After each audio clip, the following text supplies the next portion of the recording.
Muislamu mara nyingine au mara zote kwa kawaida, akiwa ameshikamana na msimamo wa kisawasawa katika dini yake, atapitia mitihani, kufanyiwa mtihani katika dini yake.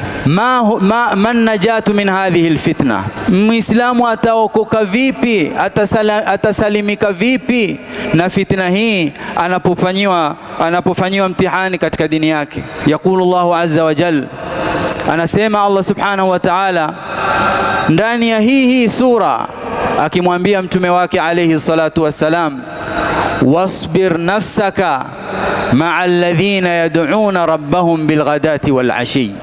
Jambo la kwanza, jilazimishe nafsi yako na kusubiri, kuwa na subra, kisha na uwe pamoja na watu wema, alladhina yad'una rabbahum bilghadati walashi, wale wanaomuomba na kumtegemea Mola wao subhanahu wa ta'ala asubuhi na jioni. Wao hawana mwingine wa kumtegemea isipokuwa Allah subhanahu wa ta'ala. Yad'una rabbahum bilghadati walashi yuriduna wajha wala ta'du aynaka anhum turidu zinata alhayati dunya, wala usijiepushe na wao, pengine kwa sababu watu hawa ni madhaifu, ni watu wanyonge, ni wanyonge ndiyo, lakini wameshikamana na msimamo wa kisawasawa, wamemtegemea Mola wao subhanahu wa ta'ala. Kwa hali yoyote watu hawa kuwa na wao. Wala ta'du aynaka anhum turidu zinata alhayati dunya, usiwaache watu hawa kwa sababu ya matamanio na mapambo ya maisha ya kidunia. Kisha akamwambia waqulil haqqu min rabbikum.